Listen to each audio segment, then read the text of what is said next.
Welcome to the Drop the Mic Wrestling Podcast. I'm your host, Michael Davis. AEW Revolution is in the rearview mirror, and the Hollywood destination is approaching quickly. Why does storytelling matter in all this? I'll explain next on Drop the Mic on Facebook Live, YouTube Live, and on Tobacco Road Sports Radio as part of the Wrestling Wednesday lineup. Next on the Drop the Mic Wrestling Podcast.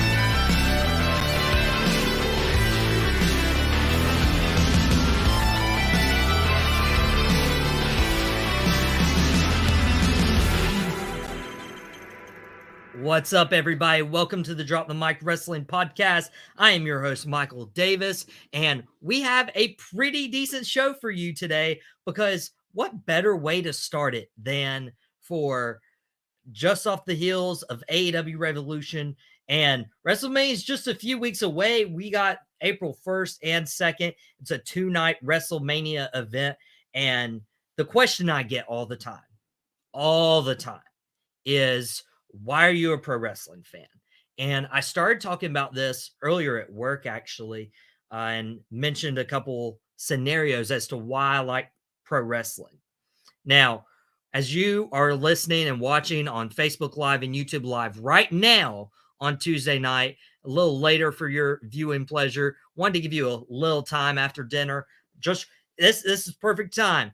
Right after dinner, right before the dessert, we got the Drop the Mic Wrestling Podcast on Tuesday night. If you want to be a part of the show, you can put in the comments on Facebook and on YouTube, and where it says Michael Davis, Insta, Drop the Mic Wrestling, where you can follow us on Instagram, your comment can show up there, which is really great. I love being able to interact with everyone. So when I'm starting to say what I appreciate about pro wrestling, I want you guys to put it in there as well. One of the things is I love meeting wrestlers.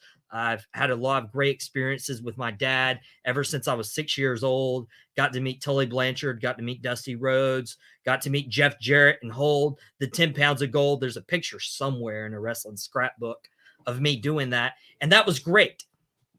Another reason why I love storytelling, and this is why I pitch it to everyone who is kind of on the fence about it, it's the storytelling. It is the storytelling that makes you appreciate professional wrestling, sports entertainment, what have you. I say, do you like Marvel? Well, you would probably love wrestling too. There are a bunch of superheroes that wrestle 52 weeks of the year, don't have an off season. And it's a continuous story.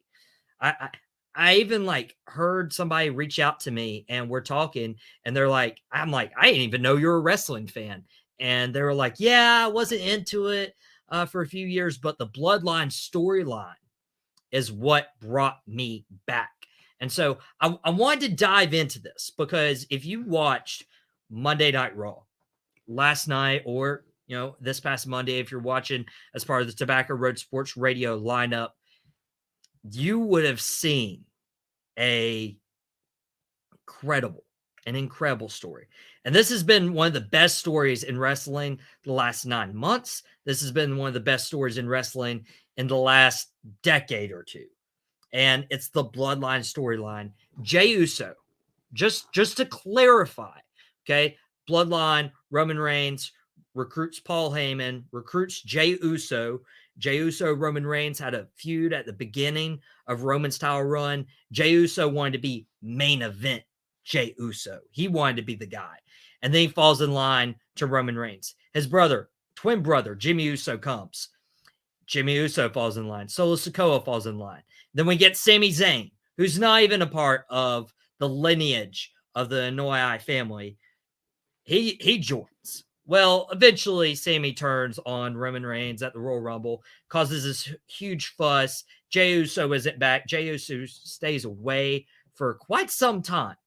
And then, the last couple weeks, we're like, what's happening here? What's going on? Where's Jey Uso? And then Jey Uso shows up this past Monday on Raw after Sami Zayn, Jimmy Uso. Jey turns his back on his twin brother, goes outside the ring, embraces Sami Zayn right before he super kicks him. Brilliant storytelling. Did you hear Boston, sold out crowd, Boston, Massachusetts. Really sold out because John Cena was there. We'll get to that here in a second. But they just blow the roof off of the place when Sami and Jay embrace each other, because Jay had the doubts when it came to Sami Zayn and his loyalty to the bloodline in the first place. So for him to be the last one standing by Sami's side before he turned on him this past Monday on Raw, that just shows the intricate storytelling. Now, I was on this show a couple weeks ago, actually, and I was very adamant against keeping Sami Zayn in the tag team picture, because the original plan with Roman Reigns versus Cody Rhodes for the undisputed Universal title, that just seemed like a consolation prize to not put Sami Zayn, one of the most over characters in the last several weeks, last several months even. It seemed like a consolation prize to put Sami Zayn there in the tag title picture rather than the main event of WrestleMania. We saw a Daniel Bryan-like ascent. We saw an Eddie Guerrero-like ascent. We saw a Kofi Kingston-like ascent. Why wouldn't you put Sami Zayn there? And instead, guess what happens? You have a perfectly done story, perfectly written, for the Usos reunited, Sami Zayn and Kevin Owens versus the Usos. Now you have given fans a reason why not to be upset, because Sami's not in the main event picture. He could have main event night 1, Cody night 2. They could have done something. But instead, you have given the perfect story as to why it makes sense now that Sami Zayn and Kevin Owens would reunite. Now, we still have a couple weeks before WrestleMania. That's okay, because these next couple weeks is going to be Kevin Owens learning how to trust Sami Zayn once again after he's battled him for years now. It's perfect. Now, the other question they had to answer. This is the other question. Cody Rhodes, right, comes back after his stint in AEW. They haven't even completely dismissed that stint in AEW. He referenced it this past Friday on SmackDown. It was fine. How do you get Cody Rhodes versus Roman Reigns? How do you get people interested rather than just Cody wanting the WWE Championship? Because that's really what it is, right?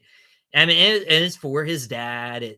It's for the Rhodes legacy. Like, finish the story. But why does Cody Rhodes want to take it from Roman Reigns at WrestleMania? What's the animosity there?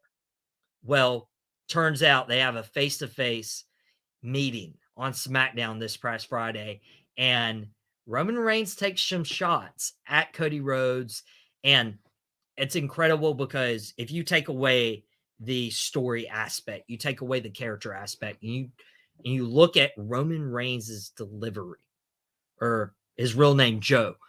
If you look at Joe's delivery of the comments with Dusty Rhodes, you can tell he actually takes a pause right before he says it. I don't know if he was feeling uncomfortable about saying that. Who knows? Only Roman Reigns knows. But he took a few pauses before he would make comments about Dusty and do his Dusty impression and say he never talked about Cody Rhodes in the office. Roman was the son that Dusty always wanted. And it started to get personal. And Cody was like, you know what? I'm just going to take the title from you, and I'm going to finish the story. I'm going to do it for my father. That promo on Friday made you interested. It got you invested and made you realize how important that match is to both Cody Rhodes, who is finishing the story, wants his WWE title, but wants to make his father proud. More so than what Roman Reigns is trying to do is get in the head of Cody, saying he was the son that Dusty always wanted. It's perfect because it's Dusty's greatest creation versus Dusty's youngest son. And it's perfect. It's perfect weaving of this feud. It's perfect weaving of the bloodline in general. We have another personal match that hasn't been announced yet. It's Dominic Mysterio versus Rey Mysterio that they're leading up to. And I mentioned this back last year when Dominic turned on his father at Clash at the Castle in September. That was the first full pay-per-view under Triple H's reign in the UK in September. Okay. The storytelling of that match, of this feud, has been crafted since September. Do you not understand the long-term storytelling that goes into this? It's perfect. Dominic turns on his father. Dominic joins Judgment Day, wrapped in this mommy thing. He's starting to do little Eddie Guerrero stuff. Let's Viva la Raza. Mommy. She's my mommy. Okay. Now, nobody better ever do a reel and cut that little clip of saying, mommy. Okay. Because that'd be mean on me. But Dominic, that's his character. He's a perfect heel. Then they put Rey on SmackDown because he refuses to fight his own son. This is given real Undertaker Kane vibes. Undertaker refusing to wrestle his brother Kane. And then Rey's avoiding him until you put out some stuff on social media. Dominic crashing holiday parties. Thanksgiving, Christmas, New Year's, getting put in prison. We got Prison Dom. Somebody that Prison Mike has no reign on. It's Prison Dom, guys. He did hard time.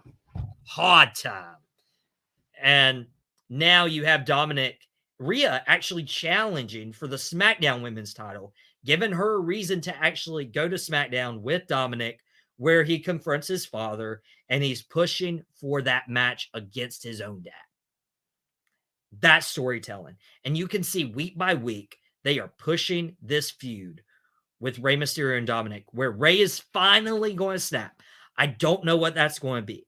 I don't know if they're going to bring Dominic's mother in, Rey's wife.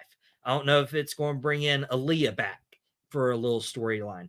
I don't know what it's going to take to push Rey Mysterio over the edge, but it's going to be big.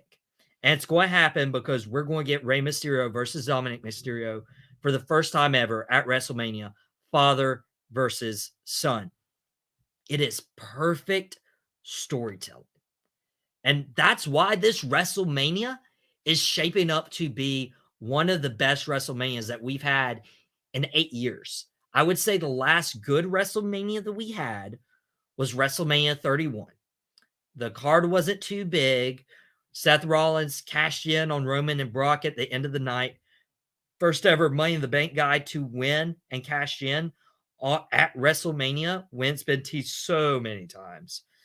Good matches between Undertaker and Bray, Sting Triple H, Intercontinental ladder match. There's a lot that went on into WrestleMania 31. And I feel like this is one of the best WrestleManias that we will get in our lifetimes, at least since the Ruthless Aggression era. Because I think, honestly, since WrestleMania 31, WrestleManias have not been the same.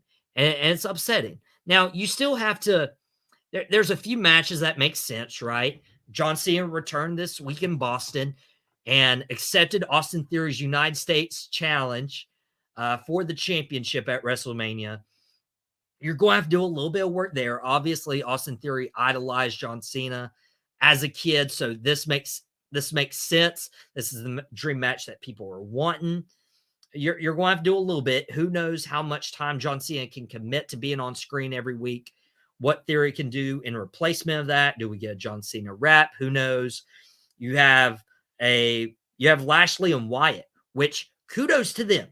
Kudos to Bobby Lashley and Bray Wyatt, because this was obviously set into motion because, let's be honest, Brock Lesnar didn't want to face Bray Wyatt. They had already laid the stipulation. They changed last minute for Lesnar to get himself disqualified. Now it's Wyatt challenging the winner of the match, Bobby Lashley. Muscle Man dance. Bray Wyatt's on this fringe of, with the Fiend, he used to just go against guys who had beaten him in the past. Now it's, he's going against the perfect WWE superstar. So he went against LA Knight, beat him. Now he's going against Bobby Lashley and wanting to beat him at WrestleMania. So there's storytelling in that they have saved on a whim. I still want to figure out Trish Stratus, Lita and Becky Lynch versus Damage Control. I don't know who wins that match. I don't know how much Trish Stratus and Lita do inside the ring per se, but how do you weave this in? Because it's kind of like, okay, have Becky and Lita team up, win the titles, Trish help. Now all three of them are facing Damage Control. What can you add to this match rather than just being Trish Stratus and Lita teaming with Becky Lynch? It seems like a dream match that you would play on WWE 2K. There was also some news broke about WWE 2K this week. Pretty special news there. Xavier Woods, Tyler Breeze going to be playable GMs, part of the Up, Up, Down, Down YouTube channel. Speaking of YouTube channels, subscribe to the Drop the Mic Wrestling Podcast YouTube channel. Subscribe to the Tobacco Road Sports Radio YouTube channel. There's a lot of great content. Still need to figure out Seth Rollins, Logan Paul. That's a story that's weak. Other than Logan Paul costing Seth Rollins at the Rumble, Logan Paul costing Seth Rollins at Elimination Chamber. It's something we've seen all along. I feel like Logan Paul's a heel now. Seth Rollins is a face. How can they get the fans invested in this one to be okay? And then we still don't know who's going to challenge Gunther for the Intercontinental Championship, if it would be one or two or all five. But we'll get to talk about that a little later on in the show as we look ahead to the week ahead. But point is, and this has been lacking for some time. And we'll talk about Vince McMahon a little later on in the episode because he was seen in Gorilla. This is the first time that there's been stories to the shows. There's a weekly progression. It's like they went to WrestleMania when Triple H took control and have worked backwards. And it's all working. It's all cooking on all cylinders. And it's absolutely awesome. And something that absolutely delivered and we didn't expect it to was AEW Revolution this past weekend. And we're going to break that down, including answering the question, is MJF versus Bryan Danielson the best Iron Man match of all time? Stick right here. We're going to be back in about 13 seconds if you're listening on Facebook Live and YouTube. And we'll be back on Tobacco Road Sports Radio and TobaccoRoadSportsRadio.com after this, talk about AEW Revolution.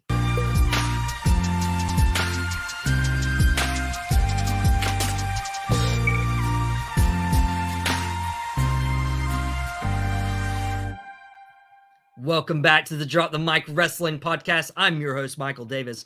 We just talked about the importance of storytelling, and it's one of my favorite things about being a pro wrestling fan is the storytelling aspect when it comes to wrestling, sports entertainment. It's made WrestleMania a lot more enjoyable. Well, I was critical about AEW, I believe last week's episode, either a Drop the Mic Wrestling Podcast or of Out of Pocket with Michael Davis on Tobacco Road Sports Radio, WWBG 1470 AM. It's part of TGI Friday lineup. You can go to Tobacco Road Sports Radio's YouTube channel, listen to all of that, watch those. They're all on YouTube for your viewing pleasure. See me, Jackson Cordray, John Cox, Matt Cosgrove, Jason Seatek, Ryan Frick. A lot of guys have been on those, and it's a great time. And Matt Cosgrove, one of the guys that we welcome on the podcast and on the radio show quite often, saying welcome back, VMAC. We're going to have to circle back to that, Matt, in the next segment. But right now, we're talking about the AEW Revolution. And just a reminder, you can be a part of the episode. You can be a part of the podcast. All you got to do is put a little comment on Facebook or YouTube Live, just like my friend Matt did. And Matt and I, we went back and forth on this Revolution card. And it's very interesting because going into it, I was very critical about the build. It seemed to be lacking. It seemed like Samoa Joe Wardlow, 3 months too late. It's like they threw Saraya and Ruby Soho in a title match with Jamie Hayter because why not?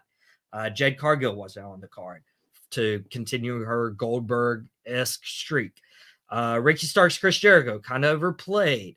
Jungle Boy, Jack Perry, Christian Cage needed the payoff, but House of Black probably going to get fed to the Elite. It was just the four-way tag seemed very thrown together. what's going to happen, right? I will say this. AEW Revolution from top to bottom, it's been one of the better shows they've ever done. And it honestly over delivered with my expectations. Matt Cosgrove agreeing with me, putting up those Facebook and YouTube comments. Top 3 AEW pay-per-views. I haven't sat down and looked at all the cards because All Out 2021 is probably number 1 for me, especially after the Steel Cage tag match with all the debuts, the swerve of Adam Cole and then Bryan Danielson.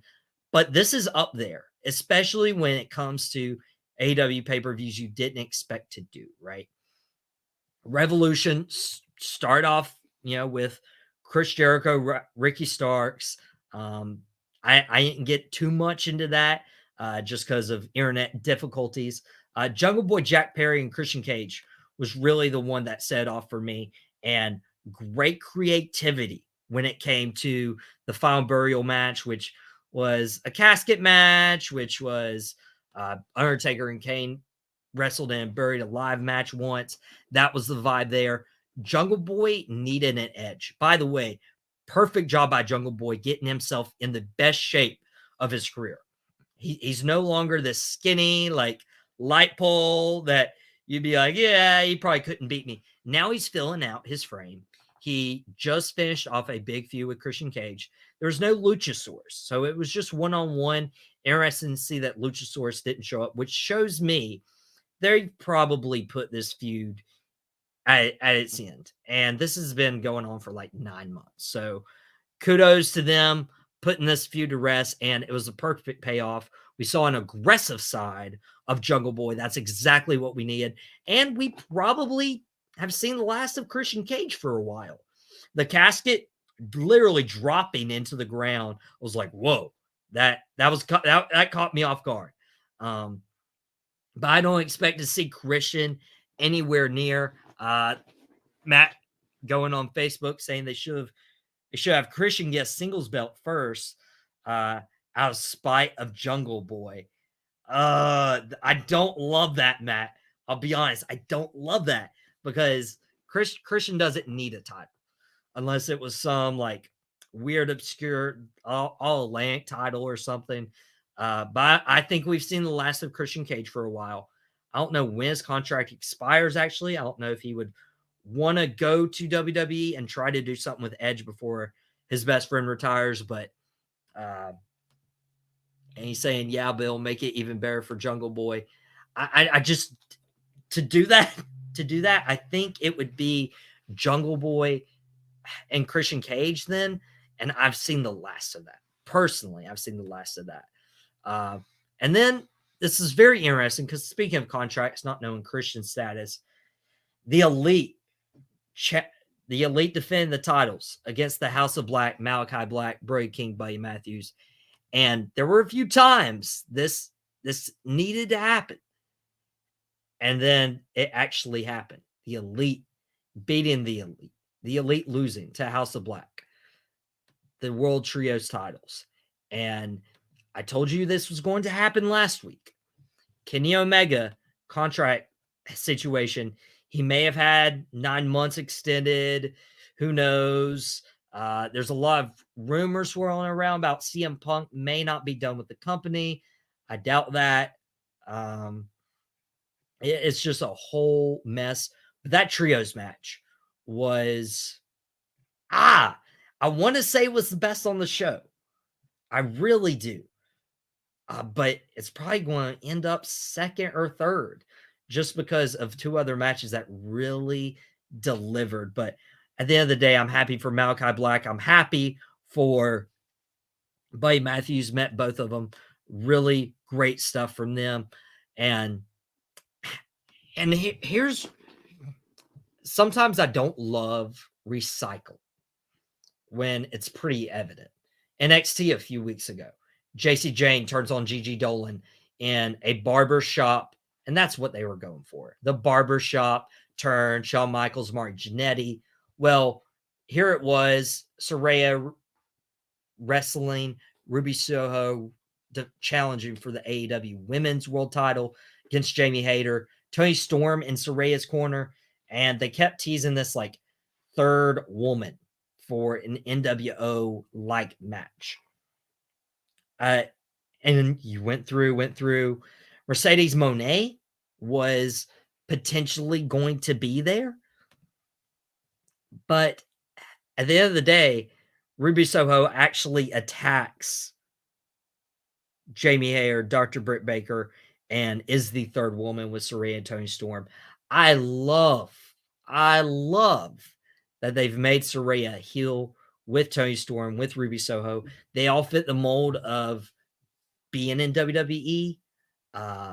Maybe not being like the real WWE model in terms of what they wanted in diva or women's wrestler, but they're coming into AEW, rebuilding this women's division. And if there's one thing I got from this match, other than NWO like stable,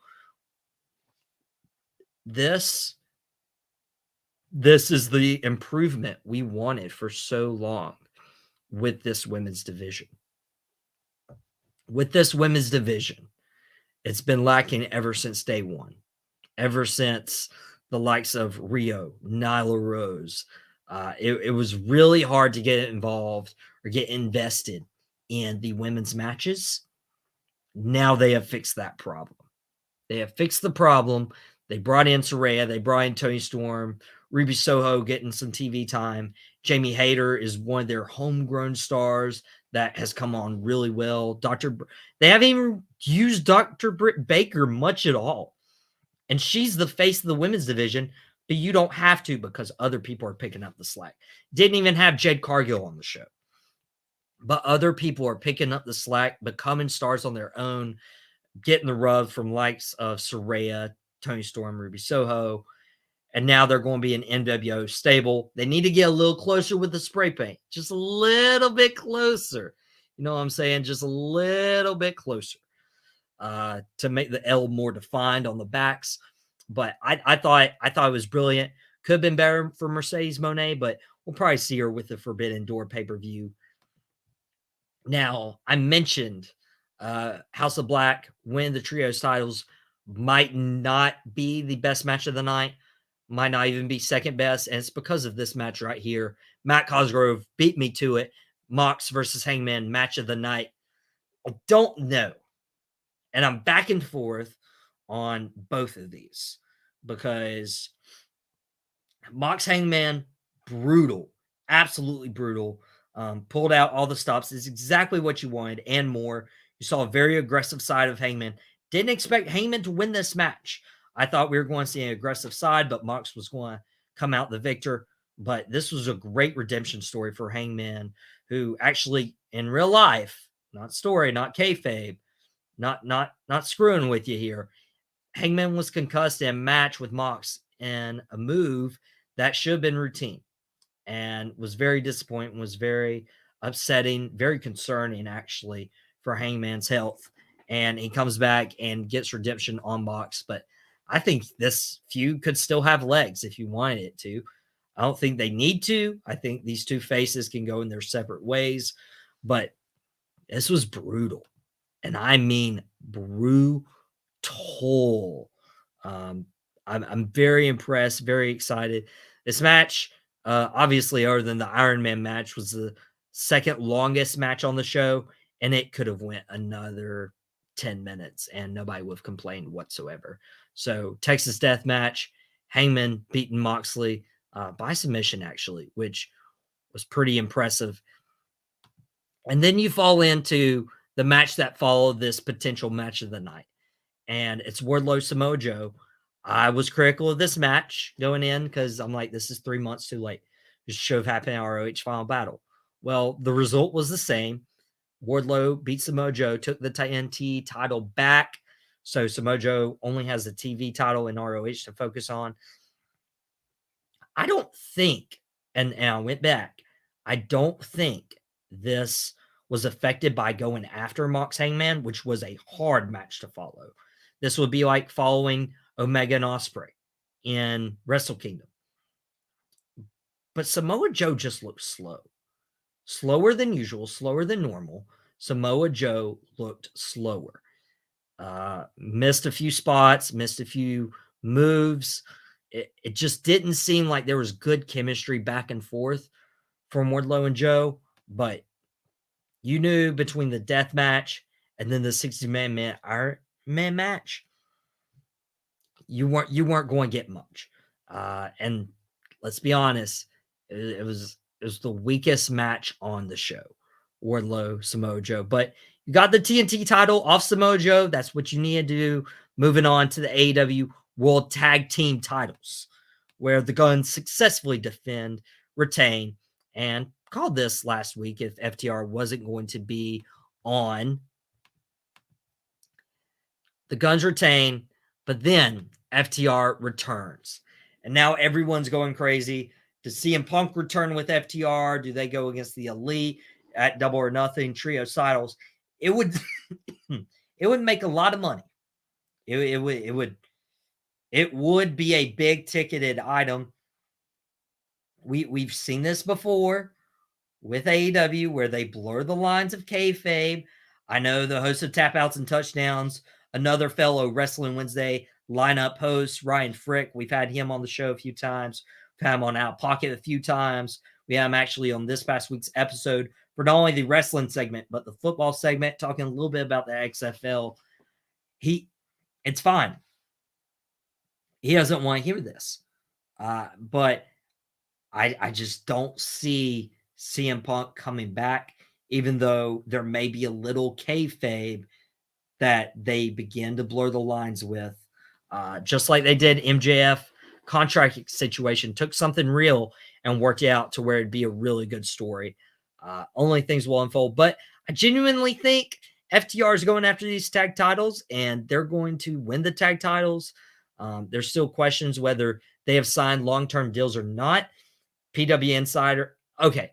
Other places said PW Insider reported they signed long-term deals, and then PW Insider came back and said we never said such a thing. So there's some questions surrounding that. But then you have the 60-man Iron Man match. And MJF, Bryan Danielson, an Iron Man match. And I am going to explain why this is, in my returning segment, just FYI, the rose of my rose, bud, and thorn. When we come back after the break on the Drop the Mic Wrestling Podcast on Facebook Live, on YouTube Live, and on TobaccoRoadSportsRadio.com as the Wrestling Wednesday lineup. We got our Rosebud Thorn segment and this Iron Man match. And Vince McMahon Gorilla next.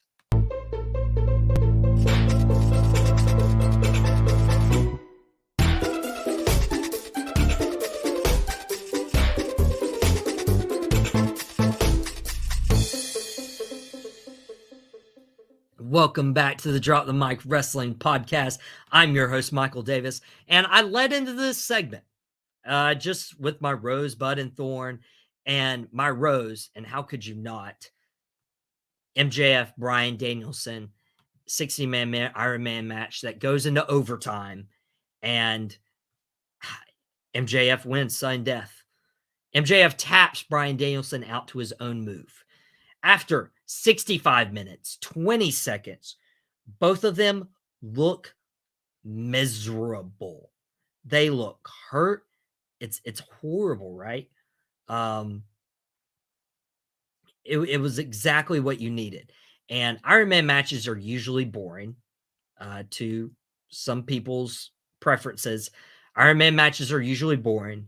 That's not fair to say because you try to get in a ring for 60 minutes and keep the fans on their toes the entire time. You try it, okay? Just saying.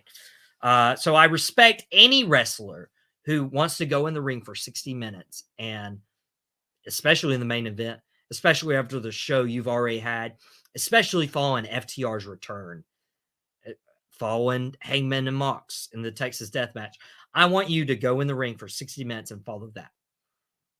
With that said, this was highly acclaimed as one of the best Iron Man matches, if not the best 60-minute Broadway classic ever. And that was because of MJF and Danielson. I knew Danielson could have it in him. MJF doesn't wrestle a lot. MJF's longest match, I believe, was like 37 minutes before this week. So he essentially doubled that in the ring, which is not easy to do. Not easy to do in the main event. And if anyone's questioning whether MJF is worthy of the world championship, there you have it. Because he is the best on the microphone, not in AEW, but in wrestling, period. And he proved he's one of the best in-ring guys. And MJF and Danielson didn't do anything crazy. They didn't do anything spectacular. You know what it was? It was storytelling. It was storytelling. And my biggest gripe with Iron Man matches is 0-0, 1-1. This was a 4-3 Iron Man match. They weren't afraid to take falls against each other, be pinned or get a disqualification or submit. Like they did a really great job of laying this out, because Danielson pins MJF. And then Danielson goes up 2-0 because MJF low blowed him immediately. And then went for 2 quick falls and tied it up at 2-2. MJF going up 3-2. And then about 10 minutes left, Danielson submits MJF to a regal stretch, couldn't handle it. And then the last 10 minutes, they're duking it out for that 4th and final pinfall. Never happens. MJF cheats, tries to cheats again. It was perfect. MJF did everything at any cost to keep his title. And as a heel in the main event of a 60-minute Iron Man match, incredible. But I will say this, as great as it was, and it is my rose, comparisons to Shawn Michaels, Bret Hart Iron Man match at WrestleMania is completely unfair. Okay. Different era, different concept. Didn't want to go to the 7 falls. Danielson and MJF are great in the ring, as are Shawn Michaels, Bret Hart. But that was 30 years before its time with Shawn Michaels and Bret Hart. You cannot compare the 2 Iron Man matches. So my thorn is almost those people wanting to make those comparisons, but it's not. It's really Logan Paul. But it could easily be Vince McMahon trying to return to WWE. He's trying to seek a sale with a lot of money that probably only his side government has in store. Wanting $9 billion for WWE. Vince has not been part of the creative aspect to many people's knowledge, but I called it a few weeks ago. Vince McMahon's going to let WrestleMania get 2 to 3 weeks out, and then he's going to put his hand in it. And he's going to ruin perhaps the greatest WrestleMania of our lifetimes, because I believe on the track it is going now, if Vince McMahon had his hand on it, it would not live up to its full expectations. So Vince McMahon, stay as far away from Gorilla, stay as far away from Raw, SmackDown. It was apparently just visiting John Cena. But if you're just visiting John Cena, are you really just going to sit in Gorilla all night? That's the question you have to answer. So I'd be very concerned if I was talent and seeing Vince McMahon and Gorilla, even though Triple H is still calling the shots, even though we still have a good WrestleMania going, it worries me. Vince McMahon's name, Matt Cosgrove, guy who was throwing up Facebook comments earlier, pointed out Vince McMahon's name was on the graphic for the poster. They've taken that off in the last week. Vince adds fuel to the fire by showing up at Raw this week, being in Gorilla. It's very subtle things that are alarming. Brock Lesnar versus Omos. That's a Vince move. No question about it. Brock Lesnar versus Omos is a Vince move. Now they tried salvaging it with Omos uh, just absolutely destroying Dolph Ziggler, who's now being fed as a jobber in WWE. It's kind of unfortunate, kind of disappointing. Uh, they're trying to save it with Omos Brock Lesnar. We know it's just going to be a 5 minute brawl of Lesnar trying to F5 and suplex City Omos, and Lesnar's going to beat Omos. That's how the match is going to go, unless we get a shock and Omos pulls off a major upset against Brock Lesnar. Uh, at the end of the day, that's a Vince move. We don't like that move. We want Bobby Lashley, Brock Lesnar, but we're not going to get that. And it's up to Triple H to protect this WrestleMania and to not let the thorn of Logan Paul wrestling Seth Rollins, or not to let the thorn of Vince McMahon being in Gorilla and trying to have his hand on this WrestleMania. Do not let us lose this WrestleMania. You can see my anguish on Facebook Live and YouTube right now. You can hear it on Tobacco Road Sports Radio's Wrestling Wednesday lineup. As a wrestling fan who loves this, who loves all the meet and greets, who loves the storytelling aspect of all of this, please, for all that is good, do not let Vince take this WrestleMania away from us, because there's stuff to look forward to.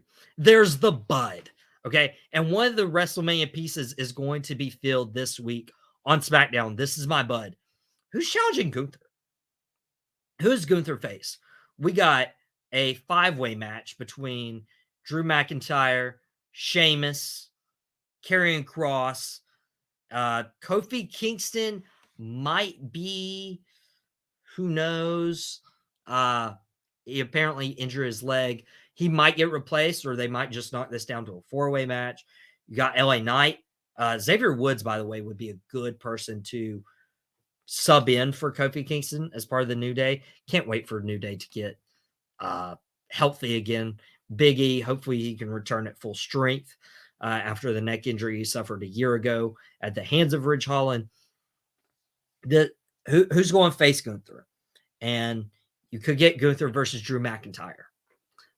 Nobody would complain. Could get Gunther and Sheamus in a rematch. Again, nobody would complain. You could get Gunther, Sheamus, and Drew McIntyre in a triple threat. And with the fatal 5-way, this is easy to do. Drew pin LA Knight, Sheamus pin Kofi or whoever his replacement is. Both have earned it. Both pinned at the same time. Boom. You have a triple threat. Gunther, Drew, McIntyre, Sheamus. That's why I think this is a fail 5-way match. But this could also be a fail 5-way match, because look at the other guys in this match. LA Knight, Karrion Kross, maybe Kofi Kingston. These are all guys who have been prominent parts of SmackDown programming for the last several months. And you look at how the card's shaping up for WrestleMania, because Roman Cody, Lesnar Omos, Wyatt Lashley, Theory Cena, Rollins Logan Paul, Mysterio versus Mysterio. You see how this show's matching up. And let's be honest, where do these guys fit in? LA Knight, Karrion Kross. If these are the guys you're going to build this over the course of this next year, don't you think they need to be a part of WrestleMania somehow? You could get LA Knight in there legitimately, have him come out, cut a promo against all the old Hollywood guys, have Stone Cold come out, stun them, this, that, whatever. Even have The Rock, if The Rock agrees, for one night, but people would be upset if he shows up at WrestleMania and doesn't wrestle Roman Reigns. Like, you could do all this little stuff. But, I mean, it's not outside the norm to have a multi-man ladder match at WrestleMania, especially for the Intercontinental title. And mind you, the Money in the Bank match originated at the first WrestleMania Golden Hollywood, WrestleMania 21 in 2005. Edge win that 6-man ladder match. And so if they find a way to figure out, hey, how can we take all 5 of these men and put them all in a ladder match against Gunther, this opens up doors. It would be really hard to find somebody, unless it's a Drew McIntyre or a Sheamus or somebody of that caliber, to realistically beat Gunther. at the rate he's going. So if Gunther were to lose the Intercontinental title in a Liar Man match and focus his sights on the world title after Cody maybe beats Roman, you could easily do that. Could even have Gunther versus Roman Reigns if Roman retains the belt. There's various ways you can go about it. That's my butt. So Rose, that Iron Man match, perfect storytelling. Reminds me of why I'm a wrestling fan. Thorne, Vince McMahon, Gorilla, please don't ruin. And Bud, we get to look forward to finding out who Gunther's opponent at WrestleMania is for the Intercontinental Championship. And everyone, that's been the Drop the Mic Wrestling podcast. You can see on the bottom ticker, you can follow us on YouTube, Spotify, Facebook, Instagram. You can follow at Instagram at Drop the Mic Wrestling. You can follow TobaccoRoadSportsRadio.com on Facebook, Instagram, and YouTube channel. We got Al Paco and Michael Davis. We've had several wrestling segments on Al Paco and Michael Davis as part of the TGI Friday lineup. How great is it? Friday afternoons, 4 o'clock, Al Paco and Michael Davis. I can add a wrestling segment to a sports talk radio show. Best hour to even talk sports on the radio during the week. Friday at 4. Once you get off of work, you can just unwind, relax. And if you haven't caught any of the episodes, they're on the YouTube channel. So go subscribe to the Tobacco Road Sports Radio YouTube channel and subscribe to the Drop the Mic Wrestling podcast YouTube channel. And everyone, it's a great time to be a wrestling fan. If you're like my friend and you've been out of the game a while and you're hearing about all the storytelling, I would give it a shot, guys. You can give it a shot. You can listen, you can watch, and be amazed. So everyone, that's been the Drop the Mic Wrestling podcast, and I will see you Friday on Al Paco and Michael Davis on Tobacco Road Sports Radio, TobaccoRoadSportsRadio.com, WWBG 1470 AM as part of TGI Friday lineup. And then I'll see you next week, Tuesday night, wrestling afternoon on Tobacco Road Sports Radio. Everyone, have a great evening.